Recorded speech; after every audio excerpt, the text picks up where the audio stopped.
चलो विद्यार्थी मित्रों, हवे आज આપણે ધાતુઓ અને અધાતુઓમાં આગળ વધીએ।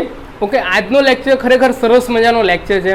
ઓકે, આજના લેક્ચરની જે પહેલી થિયરી છે એ પહેલી થિયરી તમારી એક્ઝામમાં પૂછાય નહીં, પણ આપણે એનું જાણ માટે ઓકે કે વસ્તુ કઈ રીતે બને છે, કઈ રીતે પ્રક્રિયાઓ થાય છે, ઓકે એ શીખવી જરૂરી છે। તો જો અહીંયા હેડિંગ એવું લખ્યું છે મેં, ધાતુઓ હવામાં સળગે ત્યારે શું થાય। ધાતુઓ જ્યારે હવામાં, અત્યારે મારી આસપાસ હવા રહેલી છે, ઓકે એ હવા અને ધાતુ વચ્ચે પ્રક્રિયા થાય ત્યારે શું થાય, એટલે કે ધાતુઓ હવામાં સળગે ત્યારે શું થાય। જો અહીંયા ધ્યાન આપો। હવે આની એટલે કે આ જે એક પ્રકારનો કહેવાય કે પ્રયોગ છે, ઓકે શું છે પ્રયોગ, પણ આની કોઈ એવી સ્પેસિફિક આકૃતિ કોઈ દોરવાની જરૂર નથી, ખાલી એક નોર્મલ સમજવા માટે।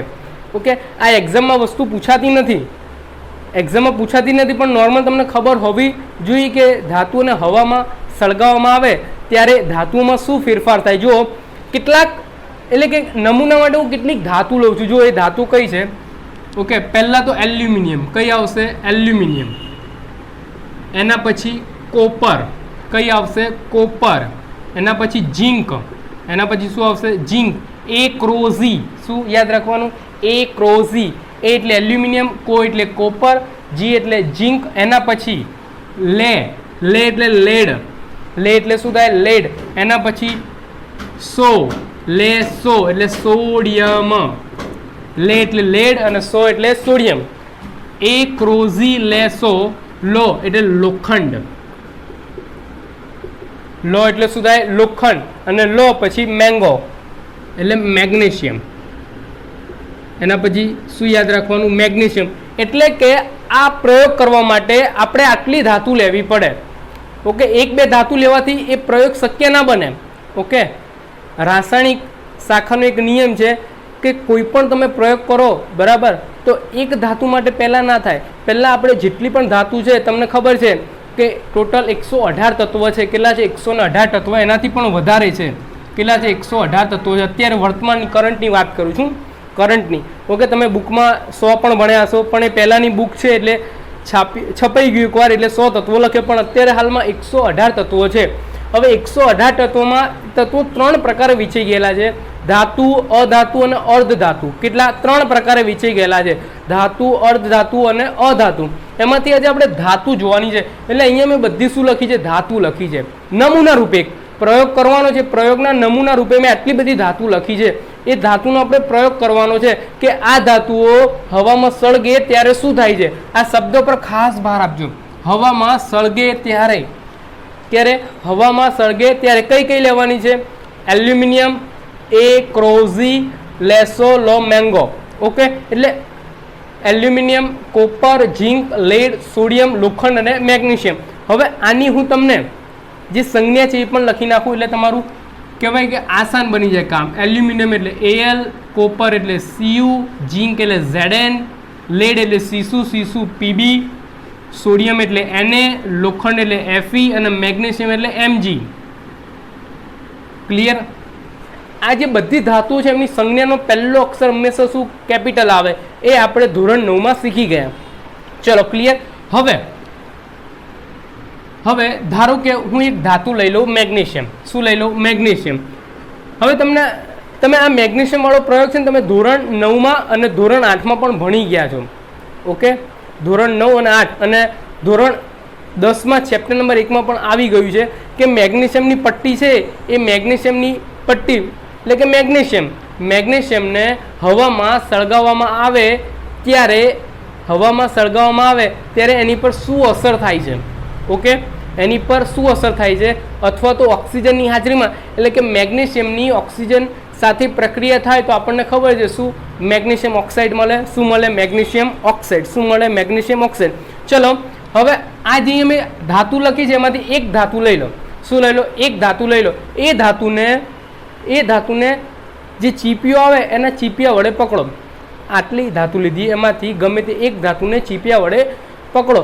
હવે બિલકુલ જે ચીપિયા વડે પકડેલી ધાતુ છે એની બિલકુલ નીચે બર્નર લો।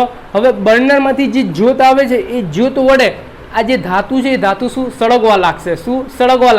કોની હાજરી છે, હવાની હાજરી, કોની હવાની હાજરી। જો એક એક્ઝામ્પલ તમને આપું ધારો કે મારો હાથ છે એ ચીપ્યો છે અને આ ડસ્ટર છે એક શું છે ધાતુ છે અને નીચે આ જે માર્કર પેન છે એ શું છે બર્નર છે. હવે અહીંયાથી એની જ્યોત છે એ જ્યોત અહીંયા ધાતુ સાથે કરંટમાં આવે એટલે કે આ ધાતુ શું થાય છે સળગવા લાગે છે. હાજરી કોની હતી? હવાની હાજરી છે. તો તમે જાણો છો અત્યારે કઈ હાજરી છે? હવાની. તો હવાની હાજરીમાં જ્યારે આ મેગ્નેશિયમની જે ધાતુની પટ્ટી છે એ સળગે ત્યારે એની જ્યોત કેવી હોય? ઓકે, ત્યારે એની જ્યોત કેવી હોય? તો જો અહીંયા પહેલો તમારો ક્વેશ્ચન, આપેલ પૈકી કઈ ધાતુ હવામાં આસાનીથી સળગે? તો એકમાત્ર એવી ધાતુ છે મેગ્નેશિયમ. કઈ છે? મેગ્નેશિયમ. બીજી એક વસ્તુ કે આ પ્રયોગ થયો, આ પ્રક્રિયા થઈ, એમાં મેગ્નેશિયમની જે પટ્ટી હતી એને આપણે બર્નરની જ્યોત વડે સળગાવી, બરાબર. ત્યાર પછી શું કરવાનું? એની જે નીપજ મળે, એટલે સળગાવ્યા પછી જે મળે આપણને એ નીપજ કહીએ આપણે. એ નીપજ અને જે ધાતુ જે સળગી ગઈ છે એ બંનેને આપણે શું કરવાની છે? થોડી વાર સુધી એને ઠંડી પાડવાની છે. કોને? નીપજને અને જે ધાતુ સાથે આપણે પ્રક્રિયા કરી હોય એ ધાતુને બંનેને શું કરવાની? ઠંડી પાડવાની. અને ઠંડી પાડતા નીપજ અને જે ધાતુ એટલે કે મેગ્નેશિયમ લીધી હોય, લોખંડ લીધી હોય, વોટેવર તમે જે પણ ધાતુ લીધી હોય એ ધાતુ એ બંનેને તમારે શું? ઠંડી પાડવાની. ઠંડી પાડતા તમને એમાં શું ફેરફાર જોવા મળે છે એ ફેરફાર ઉપરથી આપણે આ પ્રશ્નોના શું આપવાના છે? જવાબ આપવાના છે. જો આપેલ પૈકી કઈ ધાતુ હવામાં આસાનીથી સળગે? તો કઈ આવે? મેગ્નેશિયમ. Mg આવે. કઈ આવે? Mg. ત્યાર પછી શું કીધું છે? જુઓ, Na, Mg, Cu અને Al ઓક્સિડાઇઝિંગ જ્યોતમાં એટલે કે દહન, કઈ? દહન. ઓક્સિડાઇઝિંગ જ્યોતમાં કેવા રંગ પામે છે? ઓકે, ઓક્સિડાઇઝિંગ એટલે દહનવાળી. કેવી? દહનવાળી જ્યોતમાં કેવા રંગ આપે છે? જો પહેલા તો Na. હવે Na કેવી? પીળી જ્યોત આપે. કેવી આપે? પીળી જ્યોત. ચલો ને એક આપણે આપણી સગડી ચાલુ કરીએ, બરાબર, ઘરની. ઓકે, ગેસ ચાલુ કરીએ તો તમે એમાં જોજો, તમે જે તમારું રેગ્યુલેટર ફૂલ કરશો ને તો તમને જ્યોત અલગ દેખાશે. તમે સહેજ રેગ્યુલેટર ધીમું કરશો તમને એ પ્રમાણે જ્યોત દેખાશે. ઓકે, એટલે ટૂંકમાં તમે જેટલું રેગ્યુલેટર ફાસ્ટ કરો એટલું એની સુધા જે પ્રક્રિયા થાય છે અને આપણને એ પ્રમાણેની જ્યોત મળે. એને પીળી જ્યોત. ત્યાર પછી Mg. હવે Mgની જ્યોત ખાસ યાદ રાખજો. ઓકે, Mgની જ્યોત ખાસ યાદ રાખજો. જગારા મારતી. ઓકે, ખાસ યાદ રાખજો. જગારા મારતી સફેદ જ્યોત. કેવી આવે? જગારા મારતી સફેદ જ્યોત. ઓકે, આ ખાસ યાદ રાખવાનું. કેવી આવે? જગારા મારતી સફેદ જ્યોત. ત્યાર પછી Cu. હવે Cu માં કઈ આવશે?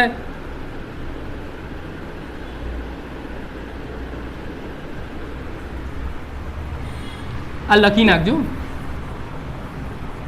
Cu એમાં કઈ આવશે? લીલાશ પડતી વાદળી જ્યોત. લીલાશ પડતી વાદળી જ્યોત. અને ત્યાર પછી Al. Al માં કઈ આવશે? સફેદ જ્યોત. કઈ આવે? સફેદ જ્યોત. ઓકે, એકદમ ઇઝી. Na પીળી જ્યોત, Mg જગારા મારતી સફેદ જ્યોત, Cu લીલાશ પડતી વાદળી જ્યોત અને Al સફેદ જ્યોત. ક્લિયર? ચલો આગળ. સળગ્યા પછી ધાતુની સપાટી કેવા રંગની દેખાય છે? ઓકે, ચળકતી સફેદ. કેવી દેખાય? ચળકતી સફેદ. સળગ્યા પછી ધાતુની સપાટી કેવા રંગની દેખાય? ચળકતી સફેદ. ક્લિયર? ચલો આગળ. Cu, Fe, Zn, Al ની O2 સાથેની પ્રક્રિયાથી મળતી નીપજ પાણીમાં અદ્રવ્ય હોય છે. શું કીધું છે આપણને? Cu, Fe, Zn, Al ની O2 સાથેની પ્રક્રિયાથી મળતી નીપજ પાણીમાં અદ્રાવ્ય છે. હા, શું હોય છે? હા, અદ્રાવ્ય હોય છે.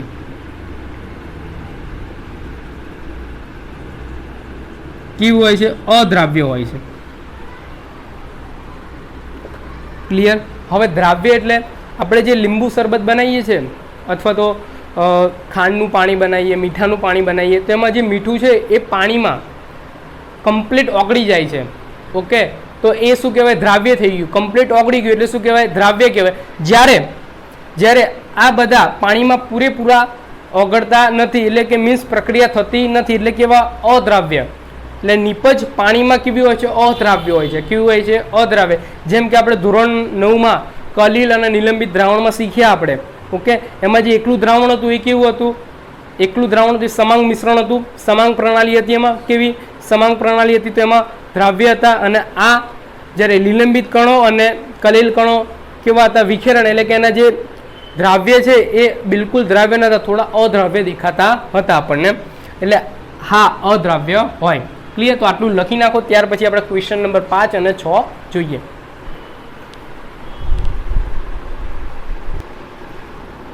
ચલો, ત્યાર પછી એમાં ક્વેશ્ચન નંબર 5, ક્વેશ્ચન નંબર 1નો question number 5, Al, Cu, Fe, Pb, Mg, Zn અને Na. જો Al એટલે એલ્યુમિનિયમ, Cu એટલે કોપર. હવે તમે ધોરણ 10માં આવી ગયા છો, એટલે તમને જે તત્વો છે એ તત્વોની સંજ્ઞા પણ ખબર હોવી જોઈએ. ઓકે, એવું કંઈ જરૂર નથી કે દરેક વખતે તમને એક્ઝામમાં જે તત્વ છે એનું નામ લખીને આપે, તમને સંજ્ઞા પણ આપી દે. ઓકે, આપણે સંજ્ઞા પણ યાદ રાખવી પડે. Al aluminium, Cu copper, Fe iron, Pb lead, શીશુ મેગ્નેશિયમ એટલે Mg, Zn એટલે ઝીંક, જસદ અને Na એટલે સોડિયમ.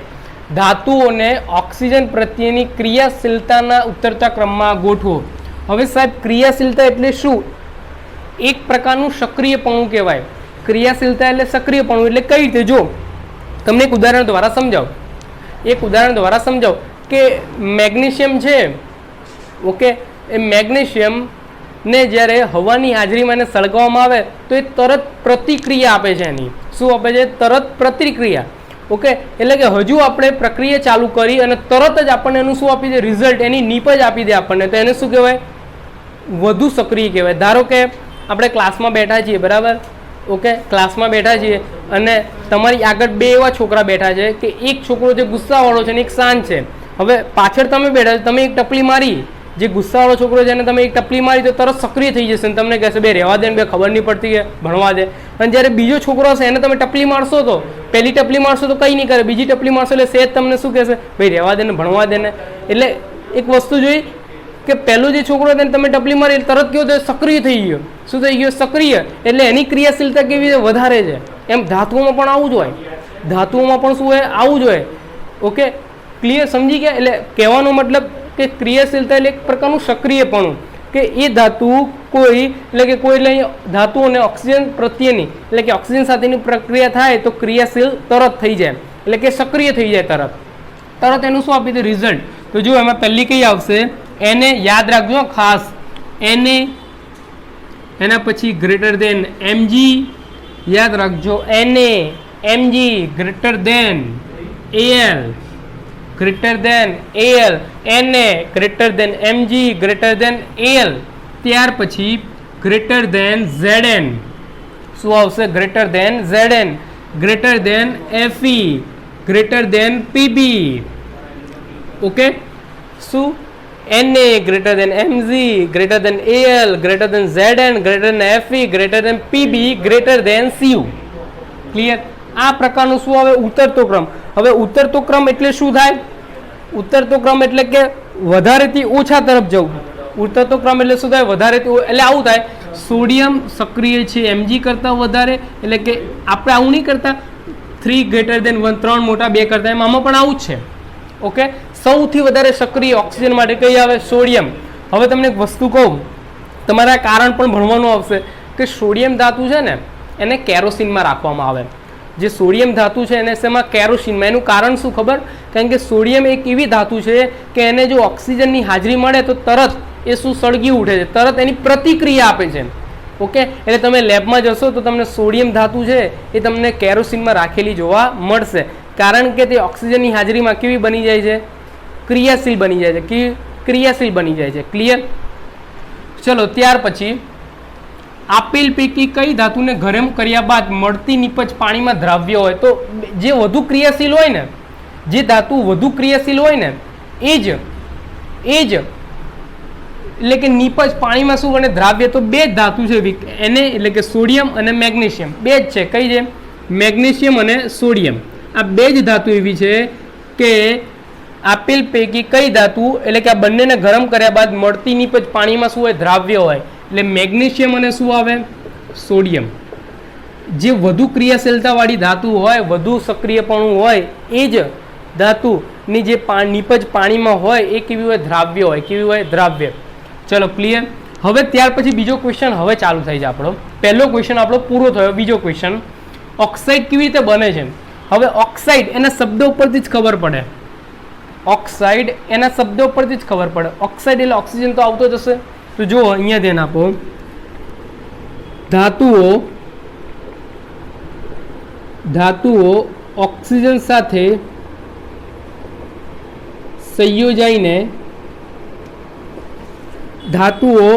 સાથે સંયોજાઈને ધાતુ ઓક્સાઇડ બનાવે છે. ધાતુઓ ઓક્સિજન સાથે સંયોજાઈને ધાતુ ઓક્સાઇડ બનાવે છે. ક્લિયર? ખબર પડી ગઈ ઓક્સાઇડ કઈ રીતે બને? ધાતુઓ ઓક્સિજન સાથે સંયોજાઈને ધાતુ ઓક્સાઇડ બનાવે છે. જોવા જઈએ તો એના આ ઓક્સાઇડ નામ ઉપરથી જ ખબર પડી જાય. હવે આગળ, કોપર અને એલ્યુમિનિયમને હવામાં ગરમ કરતા મળતી નિપજના નામ અને સમતોલિત સમીકરણ લખો. 2 માર્ક્સમાં વેરી મોસ્ટ આઈએમપી ક્વેશ્ચન કરી શકાય. જો કોપર અને બીજું શું કીધું છે આપણને? એલ્યુમિનિયમ. ચલો હવે આની પ્રક્રિયા લખું છું. Cu+O2 it gives CuO. હવે અહીંયા ચેક કરો તમે. હવે મેં પ્રક્રિયા લખી, એ પ્રક્રિયામાં સમતુલિત એટલે કે સમીકરણ સમતુલિત નથી. જો કઈ રીતે? Cu1 અહીંયા પણ Cu1, અહીંયા O કેટલા છે? 2, પણ અહીંયા O કેટલા છે? 1. એટલે અહીંયા મારે આગળ 2 વડે ગુણવા પડે. હું 2 વડે ગુણું, ચલો ઓક્સિજન 2 થઈ ગયા, અહીંયા પણ ઓક્સિજન 2 થઈ ગયા, પણ અહીંયા કોપર કેટલા થઈ ગયા? 2. અહીંયા કોપર કેટલા છે? 1. તો અહીંયા હું કેટલા વડે ગુણી નાખું? 2 વડે. તો અહીંયા કોપર પણ મને કેટલા મળી ગયા? 2 મળી ગયા. કેટલા મળી ગયા? 2. તો આ પ્રક્રિયા આપણી શું થઈ ગઈ? ફિનિશ. હવે આને શું કહેવાય? Copper 2 oxide. રોમન અંકમાં લખાય ને કોપર 2 ઓક્સાઇડ. શું લખાય ને? Copper 2 oxide. ક્લિયર? ઓકે. ચલો ત્યાર પછી Al+O2. હવે આપણને ખબર છે ઓકે, Al+O2 તો શું બને? Al2O3 બને. શું બને? Al2O3. હવે Al2O3 બનાવવા માટે જોજો અહીંયા શું બને? Al2O3. હવે ચલો નોર્મલ એક કામ કરો, હું અહીંયા Al અને અહીંયા O2 લખું છું, બરાબર? આવી તો કોઈ પ્રક્રિયા હોય જ નહીં કદી. ઓકે, આવી તો કોઈ પ્રક્રિયા કદી જોવા જ ના મળે આપણને. આ ખોટી પ્રક્રિયા. ઘણા વિદ્યાર્થીઓ આવી પ્રક્રિયા ખોટી કહેવાય. તો આખું આનું યાદ રાખવાનું તમારે. જો 4Al+3O2 કઈ રીતે? જો હવે તમને સમજાવું. ઘણી વાર તમને એક્ઝામમાં છે ને આટલું આપી દે અને એના પરથી તમારે શું બનાવવાનું? નિપજ બનાવવાની. એટલું યાદ રાખવાનું કે આવું એટલે કે આવું ધાતુના ઓક્સાઇડ હોય ને એમાં હંમેશા અહીંયા આપણને એક જ નિપજ મળે, 2 નિપજ ના મળે કદી. યાદ રાખજો, હંમેશા એક જ નિપજ મળે. જો અહીંયા ધ્યાન આપો, Al2O3 અને અહીંયા આપણે કેટલા વડે ગુણવાના રહેશે? જોજો અહીંયા 4L તો અહીંયા Al2 તો છે. હવે અહીંયા O2 અને 3 એટલે O કેટલા છે? 6. અહીંયા O કેટલા છે? 3. તો એક કામ કરું, અહીંયા 2 વડે ગુણી દો તો 2 દુ 4 અને 2 તરી 6. એટલે Al પણ 4 થઈ જાય અને O પણ કેટલા થઈ જાય? 6 થઈ જાય. એટલે ઓક્સિજન કેટલા થઈ જાય? 6. આનું નામ શું આવશે? એલ્યુમિનિયમ. રોમન અંકમાં એટલે અહીંયા 3 ઓક્સાઇડ. ક્લિયર? એટલે આ રીતે તમને લખતા આવડવું જોઈએ. અને એટલું યાદ રાખવાનું કે જ્યારે ધાતુ ઓક્સાઇડ હોય એટલે કે કોપર અને એલ્યુમિનિયમ ધાતુ છે એની હું અહીંયા ઓક્સિજન સાથે પ્રક્રિયા કરું તો એટલું યાદ રાખવાનું, અહીંયા નિપજ મને ખાલી એક જ મળે. એટલે કે આ બંનેનું શું મળે? ખાલી મને સંયોજન CuO અને Al અને O એ બંનેનું શું મને ખાલી સંયોજન મળે, બીજું કંઈ જ મળે નહીં. ક્લિયર? તો આ લખી નાખો. ત્યાર પછી આપણે ક્વેશ્ચન નંબર 3 ની શરૂઆત કરીએ.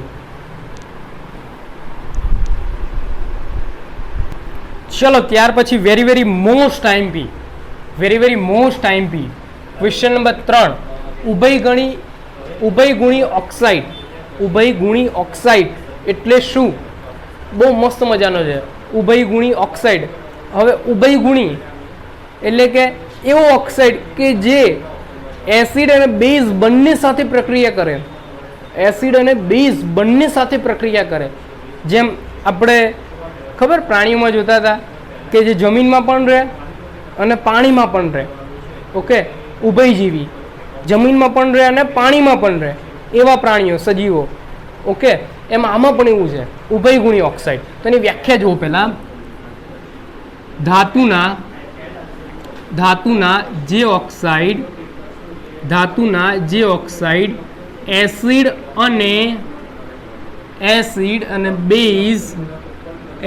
અને બેઝ એમ બંને સાથે પ્રક્રિયા કરી ક્ષાર અને પાણી આપે છે, અથવા તો ક્ષાર અને પાણી બનાવે છે,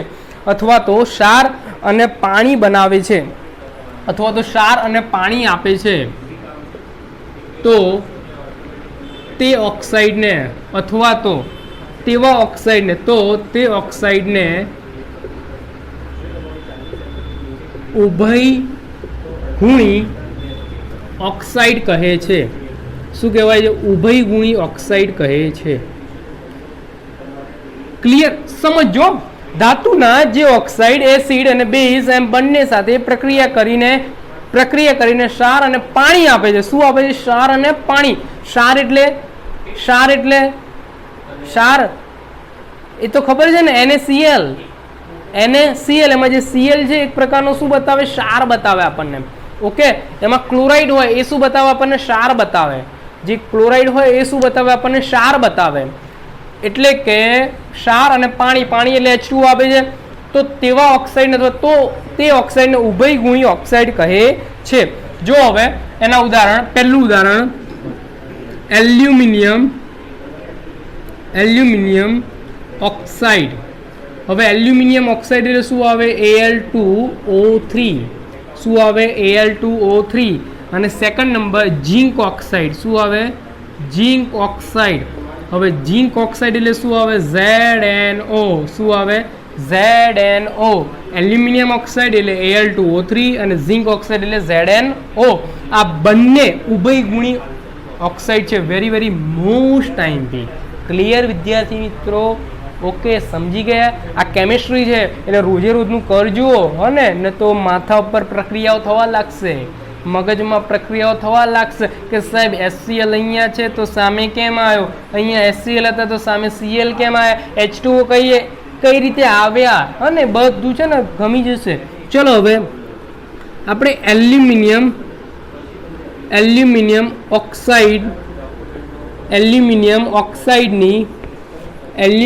ઓક્સાઇડની એસિડ અને બેઝ સાથેની પ્રક્રિયા, જો એની બેઝ સાથેની પ્રક્રિયા જોઈએ આપણે. પહેલા તો Al2O3 + 6HCl.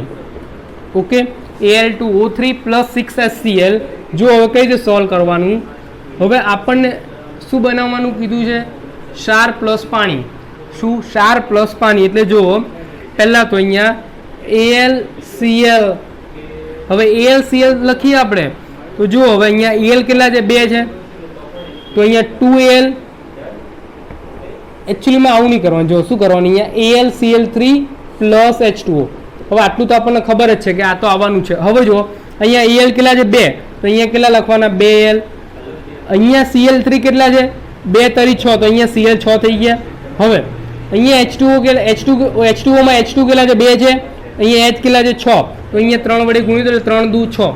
હવે અહીંયા ઓક્સિજન કેટલા છે? 3, અહીંયા ઓક્સિજન કેટલા? 3 થઈ ગયા. તો આ પ્રક્રિયા શું થઈ ગઈ આપણી? સોલ્વ. જો તમને એક્ઝામમાં છે ને, એક્ઝામમાં એક વાક્યમાં આવું પૂછે, એક વાક્યમાં આટલું આપી દે અને આ સોલ્વ કરો. ઇઝીલી આવડે. એ ક્યારે આવડે? જ્યારે તમે પ્રેક્ટિસ કરી હોય ત્યારે ઇઝીલી આવડી જાય. અને જે વિદ્યાર્થીઓને આ પ્રક્રિયા સમજીને ગોખવું, એમને શું કરવાનું ખબર? આ પ્રક્રિયા આવી લખી નાખવાની, એને યાદ રાખી દો. 623. શું યાદ રાખી લેવાનું? 623. ક્લિયર? પતી ગયું. 623. તમારે ખાલી યાદ શું રાખવાનું? Al2O3 + HCl it gives AlCl3 + H2O. 623. શું યાદ રાખવાનું? 623. Al2O3 + HCl it gives AlCl3 + H2O. Number યાદ રાખો 623. ઇઝીલી ઉભયગુણી ઓક્સાઇડ માટે. કયું આવશે? ઉભયગુણી ઓક્સાઇડ માટે. ક્લિયર? બહુ ઇઝી છે. ચલો ત્યાર પછી સેકન્ડ. આ તો એસિડ હતો, હાઇડ્રોક્લોરિક એસિડ હતો. હવે આપણે બેઝ એટલે OH, NaOH. Al2O3 + 2NaOH it gives, જોજો બરાબર, 2NaAlO2 પ્લસ H2O. હવે કામ કર્યું છે આપણે, પ્રક્રિયા સાચી ચેક કરીએ. ચલો, Al2 તો અહીંયા પણ Al2, O3 અને O અહીંયા બીજા 2 એટલે 3 ને 2 5 થાય. જો અહીંયા 2 દૂ 4 અને 1 O એટલે 5 થઈ ગયા. જો આ બધી વસ્તુ છે ને મેં તમને ચેપ્ટર નંબર 1 માં સમતોલી સમીકરણ શીખવાડેલું છે, વધારે ચર્ચા નથી કરતો. જુઓ, એને અહીંયા 2, અહીંયા પણ એને 2, એના પછી બધું આવી ગયું મોસ્ટ ઓફ. H ચેક કરી, H અહીંયા 2, અહીંયા પણ H કેટલા છે 2. ક્લિયર? તો આ ઇક્વેશન મળ્યું આપણને, ઓકે, આ જે ઇક્વેશન મળ્યું એ ઇક્વેશનમાં આપણને એસિડ અને બેઝ સાથેની પ્રક્રિયા મળી. હવે આને શું કહેવાય? એલ્યુમિનિયમ ક્લોરાઇડ કહેવાય. અને આનું નામ ખાસ યાદ રાખવાનું, સોડિયમ એલ્યુમિનેટ. શું આવે? Sodium aluminate. ખાસ યાદ રાખવાનું, સોડિયમ એલ્યુમિનેટ. ખાસ યાદ રાખો, શું આવે? Sodium aluminate. ખાસ યાદ રાખવાનું હો. અને આ એલ્યુમિનિયમ ક્લોરાઇડ. ક્લિયર? એકદમ ઇઝી. ઉભય ગુણી ઓક્સાઇડ એક્ઝામમાં 2 માર્ક્સમાં અને 3 માર્ક્સમાં પૂછાઈ શકે, ચકાચક લખી નાખવાનું. ઓકે, હા, એ રીતે તમારે ZnOની HCl સાથે પ્રક્રિયા કરો તો તમને એ રીતનું મળશે. ઓકે, એની તમે પ્રક્રિયા કરશો તો પણ મળશે. જો તમને ખાલી HCl સાથેની બતાવી દઉં, જો ZnO પ્લસ HCl. ઓકે, તો અહીંયા ZnCl2 એટલે અહીંયા 2HCl આવે પ્લસ અહીંયા H2O. જો એ ચેક કરો, Zn1 O અહીંયા 1, અહીંયા પણ 1, Cl અહીંયા 2, અહીંયા Cl2, H2 આવી થઈ ગયું. ઇઝી એકદમ. એ રીતે તમે ક્યારે આવડે ખબર? જ્યારે તમે પ્રેક્ટિસ કરો ને ત્યારે આવડે, એ સિવાય ના આવડે. પ્રેક્ટિસ કરવી પડે પહેલાં. ઓકે, શું કરવી પડે? પ્રેક્ટિસ કરશો એટલે તમને આવડી જશે. બરાબર? એવું પેન્સિલ લેવાની બહુ જરૂર નથી. ઓકે, ચલો, તો આ લેક્ચરને આપણે અહીંયા સમાપ્ત કરીએ છીએ. નેક્સ્ટ લેક્ચરમાં એક નવી થિયરી સાથે મળીશું.